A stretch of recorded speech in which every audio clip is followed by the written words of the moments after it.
পাউরুটি দিয়ে স্ন্যাক্স তো অনেক খেয়েছো, কখনো কি পাউরুটি দিয়ে এত সুন্দর মিষ্টি আগে খেয়েছো? না খেয়ে থাকলে আজকের ভিডিওটা তোমার জন্য। আজকে আমি পাউরুটি দিয়ে এতগুলো মালাই ব্রেড রোল বানিয়ে দেখাবো, একদম সহজ কিছু উপকরণ দিয়ে, যেটা মুখে দেওয়ার সাথে সাথেই হাওয়ার মতো মিলিয়ে যাবে। তো ভিডিওটা একটু স্কিপ না করে সম্পূর্ণ ভিডিওটা দেখতে থাকো। প্রথমে আমি একটা প্যানের মধ্যে দুধ দিয়ে দিচ্ছি 1 কাপ। দুধটা হালকা একটু গরম হয়ে আসলে দুধের মধ্যে দিয়ে দেবো 3 চামচ চিনি। চিনিটা অবশ্যই তোমার টেস্ট অনুযায়ী বাড়িয়ে বা কমিয়ে নেবে।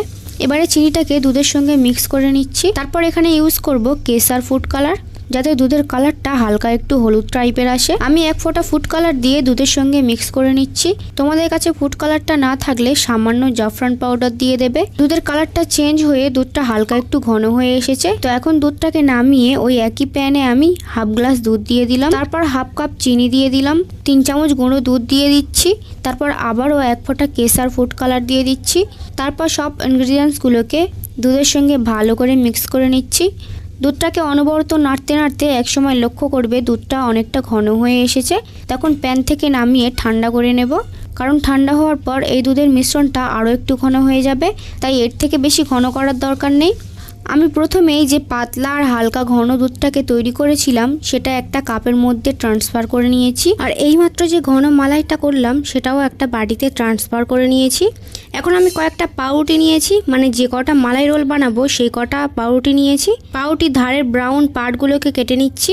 এইভাবে আমি কয়েকটা পাউরুটির ধারের পার্টগুলোকে কেটে নিয়েছি। তারপর পাউরুটিটাকে কোনো সমান জায়গায় রেখে বেলে পাতলা করে নেব, তাহলে আমাদের রোল করতে সুবিধা হবে। এবারে আগে থেকে যে ঘন মালাইটা করে রেখেছিলাম সেটা থেকে 2 চামচ মালাই নিয়ে পাতলা লেয়ার করে পাউরুটি চারিদিকে লাগিয়ে দেব। তারপর এক সাইড থেকে পাউরুটিটাকে ঘুরিয়ে রোল করে নেব, তাহলে আমাদের পাউরুটির রোল তৈরি হয়ে যাবে। দেখো, ঠিক একইভাবে আমি সবকটা ব্রেড রোল করে নেব।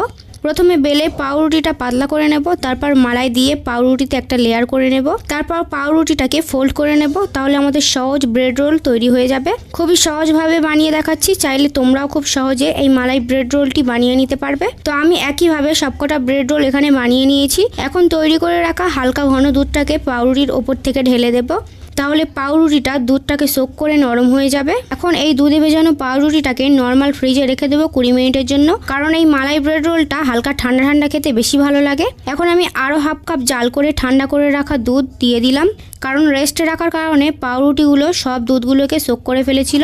এখন ওপর থেকে কিছু কাঠবাদাম ছোট ছোট করে কেটে দিয়ে দিচ্ছি। তোমাদের পছন্দের যে কোনো ড্রাই ফ্রুট এখানে অ্যাড করতে পারো, বা চাইলে ড্রাই ফ্রুট ছাড়াও এই মালাই রোলটি সার্ভ করতে পারো। এখন আমি এই মালাই ব্রেড রোলটাকে কেটে দেখাচ্ছি যে এটা কতটা লোভনীয়। দেখতে যেমন সুন্দর, খেতে ততটাই অসাধারণ।